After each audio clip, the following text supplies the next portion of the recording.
Brian, what were your thoughts on the way that game panned out tonight? Really pleased on a fair few levels, and after the I suppose spike of enthusiasm that we had last week against St Helens, the challenge for us this week was to get right up there again, and I thought we did. I thought for the first half we were really good, and surprised me just how energetic we were. Quite often, especially with the young teams, when you put so much effort into a big performance like we did against Saints, there's always a bit of a dip, and it weren't on TV tonight. Wednesday night, it's against Catalans, there weren't much crowd. And I thought that biggest challenge for us tonight was to get right up there again. And we did, played some fantastic stuff in that first half. But I suppose energy levels seriously dropped in the second half. And I could be critical, but I'm not going to be. I don't want to be critical publicly. We conceded some soft tries, but that's what experience is. That's what happens sometimes. In the second half, as you said, the energy obviously was a factor. Was there anything you could have perhaps done differently to try and stop the Catalans and get them off the stride, stop them getting the yardage that they did do in that second half? No. So what could you have done better in the second half to make sure you won the game and keep hold of that lead? I think that's a really simplistic question, or you're after a really simplistic answer there. What we got there is a really big set in Catalans, and we're missing some people. That for the fear of sounding repetitive, the answer is the same as it was last week, and it's the same as it was the week before, and it probably will be the same again until we start getting some bodies back, some serious bodies back. Anthony Mullally couldn't go back on the field with concussion, so after and he wasn't great while he was on there. And to be fair to Mull, he gave it a real good go, but he had concussion before the game, not enough to rule him out, but he got a knock against Saints, and has been carrying that all week. But when he came off, he couldn't go back on. So you're asking young Tommy Oldroyd to go deal with Catalans yardage. You're asking me what could we have done better. Tommy Oldroyd has got a great future in front of him, but for moments like tonight, it's tough. It's tough watching. Catalans are a massive side, very, very physical. Do you think that those young lads really did step up and do what they could to against a team that a lot of Super League sides have? Of course, to a degree, and but then, again, without trying to sound critical, we looked pretty flimsy defensively in that second half. We afforded them way too much field position. But therein lies the game. Especially certain games come down to how well you contain the opposition coming away from their try line. And during that second half, we didn't do that. But then we didn't play well enough with the ball as well in the second half. But that's the energy levels. In the first half, we used the ball a bit. We reacted really well to any sort of play the ball win. When we did get an offload or another pass, we used it really well. But in that second half, even though we may have had one or two offloads, we didn't do much with it and didn't stress Catalans out enough. I'm sure it's frustrating to have anybody feel the same, but the fact that you're putting yourself in positions to win games, you were ahead late on, you had a chance with Tom Briscoe at the end. Can you take some sort of confidence, some sort of encouragement from the fact that you are still well in these contests? Well, you've got to keep asking, and I've been saying this for a number of weeks now, you've got to keep asking, are we in good shape? Is there something sinister going on? Is there something that we don't know about going on? And the answer is the positive on all those. You ask those questions. The previous attacking set that we had on Catalans try line, where the previous one to the good ball, where we dropped the goal, and the previous set to that, I thought really dumb, really inexperienced. That it was glaringly obvious that Richie Marler's not playing, and some of our senior players are not playing. And I was wondering whether we're going to have enough about us to, in stressful games, in tight games, especially when you're down on bodies, it's not easy to compose a set where you can get a drop goal, especially when the opposition's fighting like anything to get you and put you under defensive pressure. But when we got that, and it was such that got us it, although it's a good mark that. I didn't think Alwood won the game by that stage, but I thought it's a good sign that we get ourselves in a position where we're at least threatening to win the game.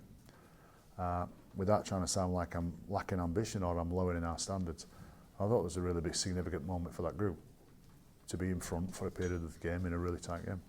Despite all the positives that there are, how concerning is it that you're now just 1 point ahead of the bottom four? Yeah, it's a worry, of course. And but again, as I've been saying for most weeks, I think we're in good shape. I think when bodies come back, when I have more of a regular team, you know, we'll be good. We'll be good. And the anxiety that we had a couple of years ago because of the fear of being in the bottom eight is not there for us at the moment. It's not there. Listen, I think everybody's concerned. The whole ground's concerned. Everybody, you know, the crowd, I thought, were brilliant tonight. They know that they're giving the players a huge amount of backing, and that's appreciated by the players. But I understand that they're concerned, the crowd's concerned, supporters are concerned, everybody's worried about where we're going to end up the season. My message to everybody is that we are in good shape. Just one or two things might go our way, and one or two bodies come back from injury, and we'll be good.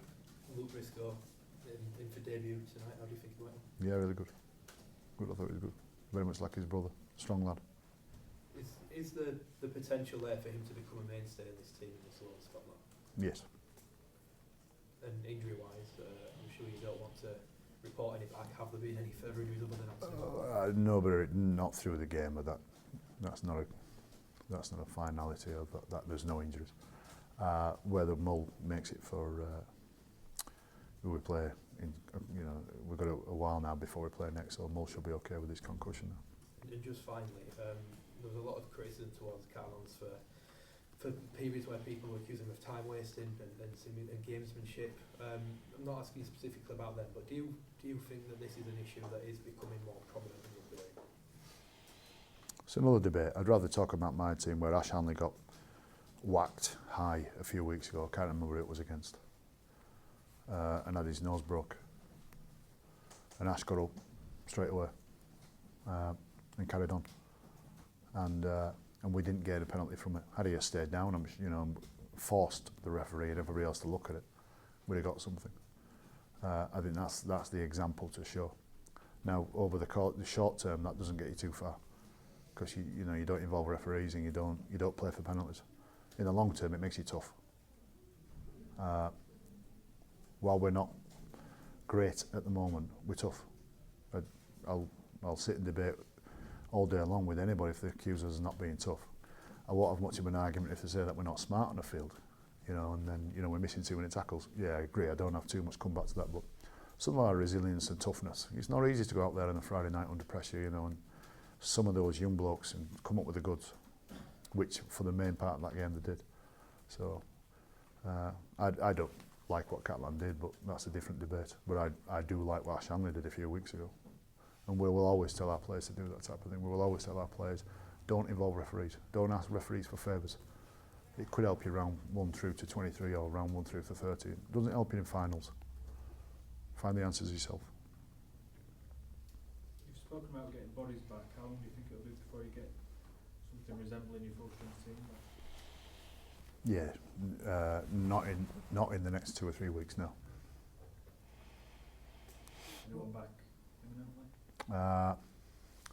Singleton has his pot off on the 25th, and he said he's ready to go. But that's just his Cumbrian nature.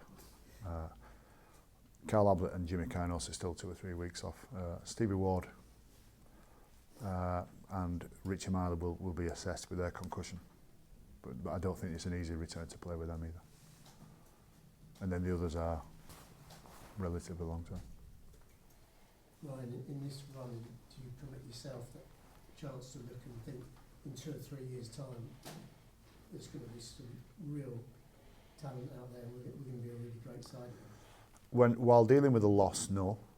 While assessing it and reviewing the loss, no. I don't comfort myself with that. I don't say it's okay because. While making decisions based on the loss, yeah, absolutely. How I address the group, it's really interesting how you've got to talk to a group after one of those. There's all sorts of angles you can take towards them. Crushing them is never going to be the answer right now. We all learned some lessons in 2016. But at the same time, you can't tell them everything's okay either. So it's a real fine balance you've got to strike. But, take a step back from everything. And we got some good players. Some good young juniors who are they're not having an easy run.